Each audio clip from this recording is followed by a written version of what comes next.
In today's video, I'm going to teach you how to effectively stop using or billing Google Cloud Storage, whether you're looking to pause your services temporarily or cut ties permanently. If you're a Google Cloud Storage user, it's essential to manage your resources wisely to prevent unwanted costs, especially if you're not actively using the services. Let's explore the safe and effective strategies to do just that.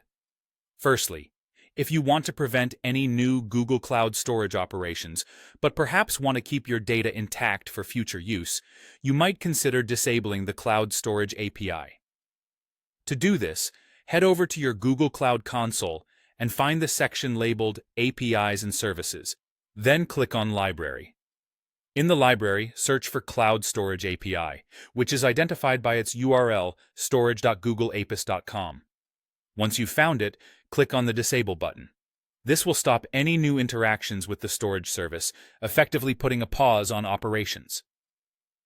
Now, if your primary concern is cutting down on the costs associated with storing data, you might want to delete or empty your GCS buckets. Remember that data storage is usually the main contributor to ongoing charges.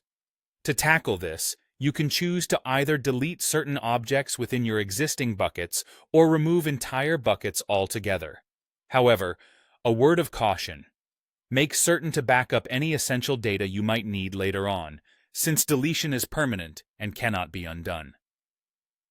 If you're seeking the most comprehensive approach to stopping all costs, your best bet is to disable billing for your entire project.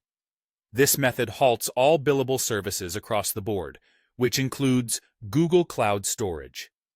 To get started, navigate to the billing section within your Google Cloud Console. There you'll find the option to disable billing for your project. Selecting this will immediately stop all charges from accruing. However, do keep in mind that while you won't incur any new charges, disabling billing will render many services inoperative until billing is re-enabled. Also note that any existing data won't be removed just by disabling the billing.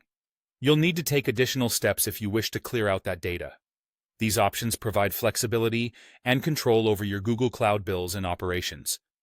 Whether you aim to reduce costs or suspend your usage until you're ready to return, employing these strategies will help manage your cloud storage services effectively. Remember, understanding and overseeing your cloud resources can be pivotal in keeping your financial and operational goals aligned.